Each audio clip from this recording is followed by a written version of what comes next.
Y Ok. nos vamos de nuevo a Caracas, Venezuela, con nuestro permanente corresponsal allí.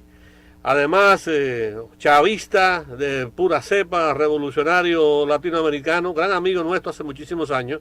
Y gracias a Carlos Ríos estamos al día aquí en Radio Miami TV. Bueno, ¿cómo amaneció hoy Caracas, Carlos Ríos? Te escucho y adelante. Bueno, Caracas amaneció con un sol radiante, un buen clima y en paz. Como todos estos días, Caracas no ha tenido problemas. Un saludo a todos quienes nos escuchan. Bueno, ¿y cómo Carlos, están, todo el equipo. cómo están preparados para los carnavales? ¿Cuándo que son los carnavales ahí en Caracas? Los carnavales van a ser el próximo lunes y martes, pero por decreto del presidente Nicolás Maduro se dieron feriados también el día jueves y viernes, por lo cual serían 6 días de festejo, de actividades recreativas para todo el pueblo, en todo el país. 6 días de festejo. Oye, hoy escuché una radio internacional, no de aquí de Miami, que está hablando de que hay unos 10 millones de chavistas en las calles. ¿Pudiera ser esa cifra o puede ser más? No, yo creo que hay más de 10 millones de chavistas en las calles, pero más o menos en qué dijeron que estamos haciendo, porque aquí todo el mundo está normal.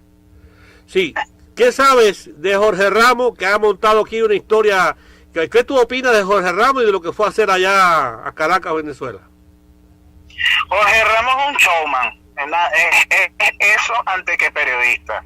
Es un provocador que cumple la tesis esa del mal periodista que quiere ser la noticia y no quien lleve la noticia.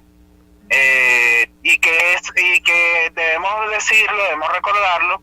Su actual esposa, él actualmente es el tercer esposo que conocemos de Chiquinquirá Delgado. Chiquinquirá Delgado fue una Miss venezolana, modelo, conductora de espacios televisivos, no sé, y que estuvo aquí en Venezuela hasta hace algunos años y se fue a Miami. Y bueno, ella se casó con Jorge Ramos y conviven, perfecto por ellos. Pero que obviamente eso genera una actitud preconcebida de Jorge Ramos. Obviamente que busca Jorge Ramos el rating y vino a Venezuela a generar provocación, pero bueno, le dieron un parado y obviamente como todo provocador debe exagerar la noticia. Aquí en Venezuela hubo un incidente que es clásico del periodismo o de los ejemplos del amarillismo, de una persona que llegó a una escena del crimen antes que la policía y encontró un cadáver decapitado y estaba la cabeza, el cráneo del cadáver junto al cuerpo, y el fotógrafo, para generar una imagen de impacto, pateó la cabeza y generó toda una escena y alteró la escena del crimen. Eso fue lo que hizo Jorge Ramos, o sea, lo que hizo Ramos. Llega de un incidente donde sencillamente deciden, por su actitud grosera, por su actitud insultante al dignatario de nuestro país, de tratarlo con unas palabras despectivas y con tratarlo como que si te estuviese hablando con el Chapo Guzmán. Bueno, sencillamente no le dieron la entrevista, le dieron la posibilidad de hacer una entrevista, llegó como un provocador, como que si estuviese tratando con el Chapo Guzmán, no sé, con cualquier persona con falta de honor. Y bueno, el presidente de Venezuela es una persona que se respeta y que tiene dignidad y que no va a permitir que lo utilicen para ese tipo de show. El presidente Nicolás Maduro le ha otorgado entrevistas a periodistas difíciles como Jordi Évole de España, como otros más que han venido y le han preguntado cualquier cantidad de cosas, pero si tú vas a venir con grosería, si vas a venir con insultos y si vas a venir a tratar a los demás como que si estás en tu casa, bueno, no, o sea, vete porque no te voy a dar la entrevista.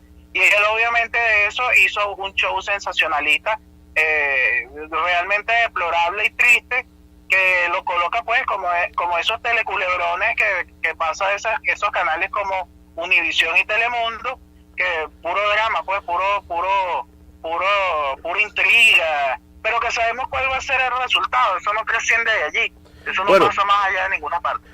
En las redes sociales le estamos poniendo nosotros mismos aquí en Radio Miami al propio Jorge Ramos si fue un enviado de Marco Rubio y de Mike Pence y no sencillamente de la redacción de Univisión.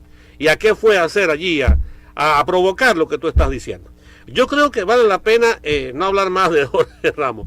Y sí preguntarte muy rápidamente sobre Guaidó, que acaba de aterrizar en las últimas horas en Brasil, en un avión militar de la Fuerza Aérea Colombiana, buscando apoyo. ¿Qué crees del autoproclamado?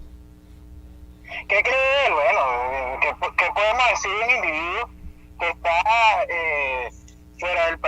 salió, se largó a rendirle cuentas a sus amos en Estados Unidos.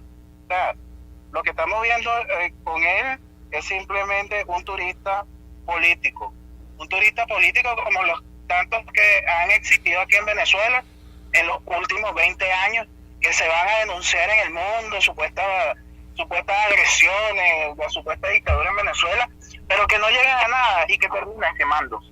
Fíjate, él salió de Venezuela el día 22 de febrero para el fulano concierto ese que hicieron en Cúcuta, y que solamente a la fecha ha recaudado $2 millones. Eso es otra noticia que hay por ahí. Nadie sabía cuánto se había recaudado en ese concierto donde fue toda la mafia Estefan, y lo único que han recaudado son $2 millones y algo de dólares, que realmente no es nada comparado con lo que le han robado a Venezuela. Entonces, Guaidó se fue de Venezuela, huyó por una trocha. Carlos, la frontera con Colombia es muy amplia.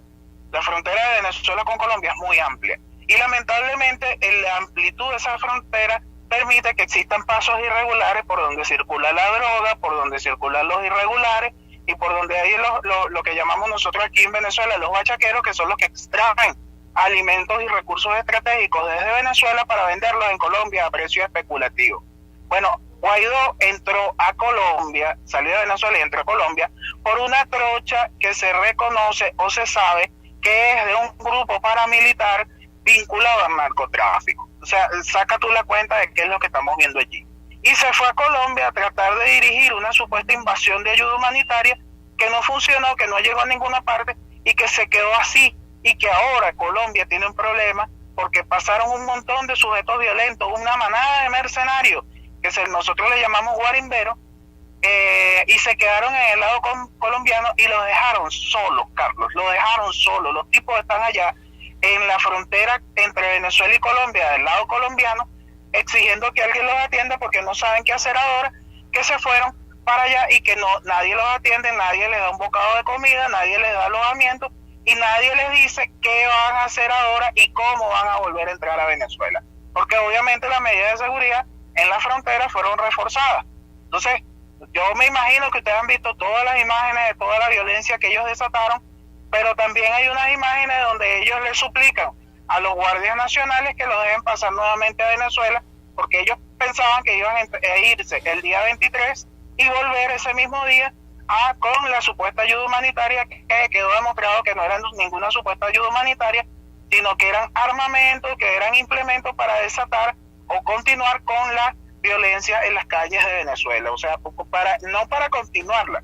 La violencia que ellos iniciaron allí en la frontera con Colombia, trasladarla al interior del país con la excusa de la supuesta ayuda humanitaria, que, bueno, vimos todo el resultado de lo que eso pasó. Colombia tuvo que recoger en un hecho sin precedentes, que un país trata de invadir a otro y pretende decir que lo hace por su democracia. Colombia llegó y tuvo que devolver a sus almacenes la supuesta ayuda, y nadie sabe cuándo otra vez van a tratar de meter ese contrabando por allí. Que Guaidó esté en Brasil, que esté en Perú, que esté en Colombia, no nos interesa, porque sencillamente es un turista, él no representa a nadie, es simplemente un diputado que no está cumpliendo sus funciones en Venezuela y que es un instrumento del imperialismo para atacar la democracia de nuestro país. Y que ha dicho que va a regresar muy pronto a Caracas. Mira, yo no sé con qué cara va a regresar a Caracas. Él dice que va a regresar a Caracas por maiquetía, como lo hace cualquier presidente, como lo hace todo presidente. Mira, si realmente él fuese presidente, él no se hubiese ido por una trocha como un delincuente. Por eso te decía el cuento de la trocha, el caminito verde ilegal por el cual él salió de Venezuela hacia Colombia. Muy bien. Bueno, muchísimas. Sí. Si fuese así, él hubiese agarrado un avión y se iba para allá. Entonces tenemos al jefe de los guarimberos, que es Guaidó, de paseo como turista por América Latina. Sí, él está paseando. Y está paseando porque también aquí hay otro escándalo, Carlos. Yo no sé si ese escándalo llegó allá a Miami, pero aquí un diputado del partido de Guaidó, que es presidente de la Comisión de Contraloría de la Asamblea Nacional, el Poder Legislativo, tuvo un incidente junto con su primo, el cual se supone que eran los que estaban comandando los grupos que iban a venir desde Colombia hacia Venezuela con la supuesta ayuda humanitaria, y se vio envuelto en un incidente donde contrató en un bar de Colombia, unas prostitutas se las llevaron a un motel, a una habitación de un motel, es decir, 4 personas en una sola habitación, y sucede que las prostitutas, aparte que se sospecha que consumieron, los individuos consumieron otra droga, ellos se fueron a un motel a hablar a convivir con estas mujeres, y uno de ellos murió porque lo drogaron con burundanga. Cómo no, tenemos información de eso, hemos publicado fotos incluso de un periódico de Cúcuta, Venezuela. Desde el primer momento estuvimos transmitiendo en Twitter, en nuestro Twitter, que déjame decirte, el Twitter de Radio Miami desde el primer instante estuvo y está todavía en cadena con Telesur, que por cierto en las últimas horas Telesur ha tenido problemas aquí para conectarse con nosotros con ella, pero sí tuvimos información.